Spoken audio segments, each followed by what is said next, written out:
Good morning mga nako, ngayong araw gagawa tayo ng chicken dumpling. Shoutout po kay Cashanel, ito po yung request niya sa akin na gumawa at ipakita kung paano yung recipe ko ng chicken dumpling. Tara! Yeah, that body's a blessing, girl.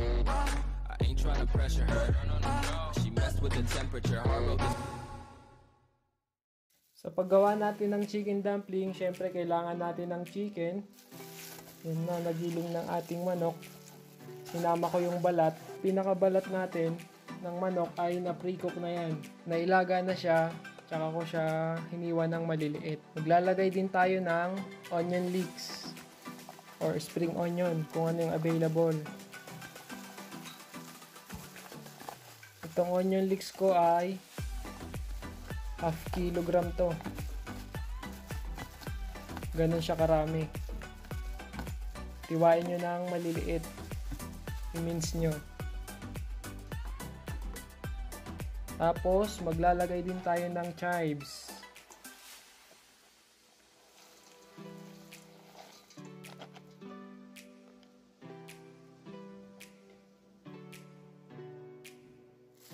Lalagay rin tayo ng ginger. I-mince natin ng finely minced na ginger. Yan. Ginger. Maglalagay rin tayo ng minced garlic.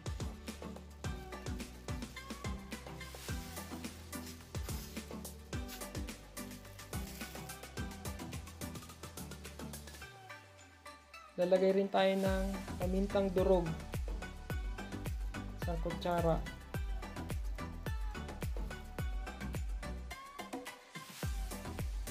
Lalagay din tayo ng isang kutsarang salt.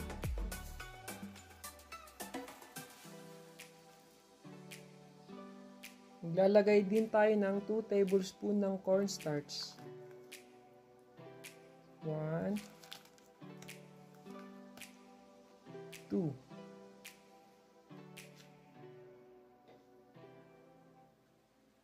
Lalagay rin tayo ng ispa. 3 kutsarang patis.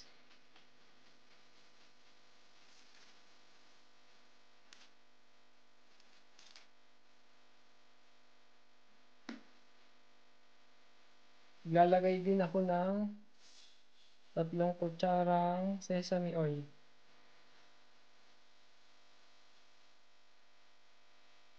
2 3 Okay. So, i-mix na natin mga nakong.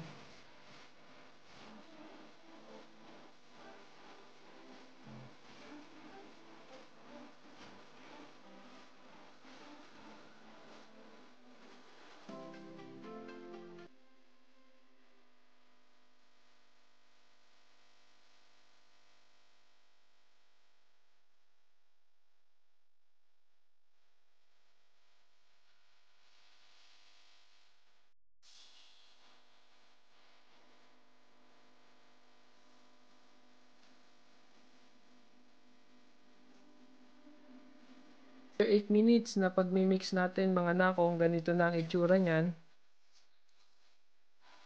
Ano? Pag tama na yung pag-mix natin, pusa yan lalagkit. Hindi siya nahulog sa spoon. So, okay na yan.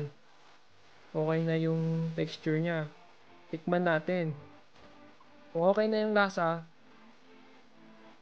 okay na. Pwede na tikman yan. Konti lang kahit hilaw. Para sa akin, okay na yung alat. Pero sa inyo, kung kulang, magdagdag na lang kayo ng asin or patis. Bahala kayo, no? So, okay na mga nakong. Balutin na natin. So, yun na mga nakong. Balutin na natin ang ating dumpling. Meron akong dumpling wrapper. Dahil ito lang yung nabili ko. Bumili na lang ako ng Molo kasi ito yung available. Pwede rin naman to. Kahit ano pwede.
So, ganun lang mga. Tara, lutuin na natin ng Matic Man. So yun, mga nakong mainit na yung ating pan. Ang ginamit ko na rin ay sesame oil. Para Chinese na Chinese ang dating.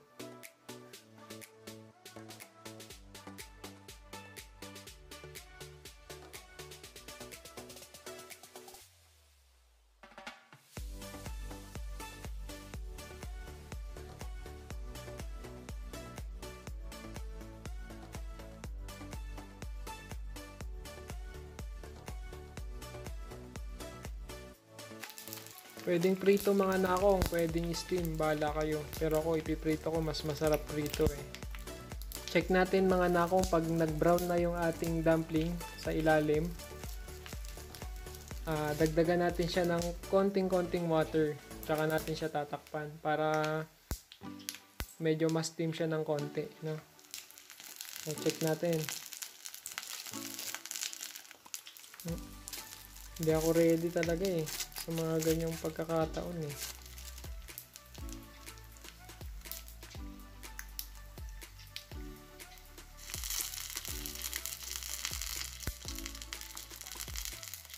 Yan, chopstick pa more. Ay, buenas yan.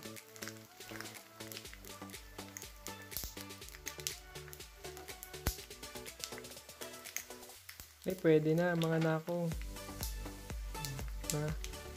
Para Chinese na Chinese, mag-chopstick tayo.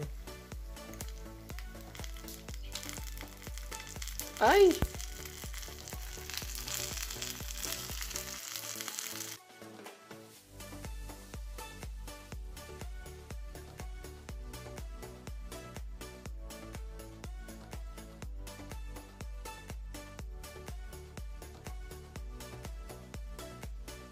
Mga 2 minutes pa mga nakong. 2 to 3. Tapos check natin ulit kung okay na.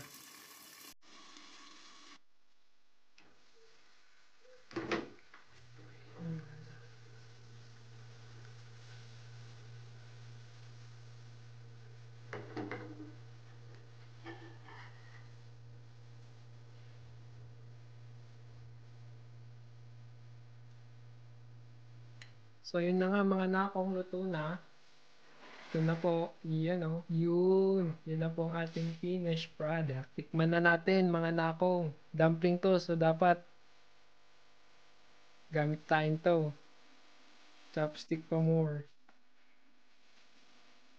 Oh, di ba? You know. Look at that. Sausaw natin nakong, mga nakong. Flashback. Siya nga pala mga nakong, yung ating sausawan, hindi ko na napakita kung paano gawin. No, pero ang ingredients nito mga nakong, toyo, may suka, may sesame oil, sugar, salt, pepper, may ginger din. Tapos syempre nilagyan ko lang to ng chili garlic, kaya yan yung lumulutang-lutang dyan. Tara, kain na tayo mga nakong. Happy New Year! Meanwhile,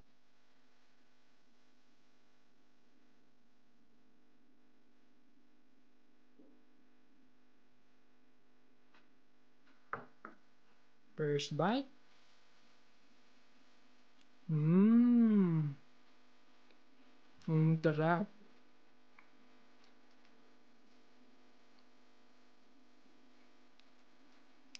Let's eat, nakong! Akong! Kaedado! Thank you pala sa mga patuloy na sumusuporta. Huwag kayong magsawa. Bye-bye!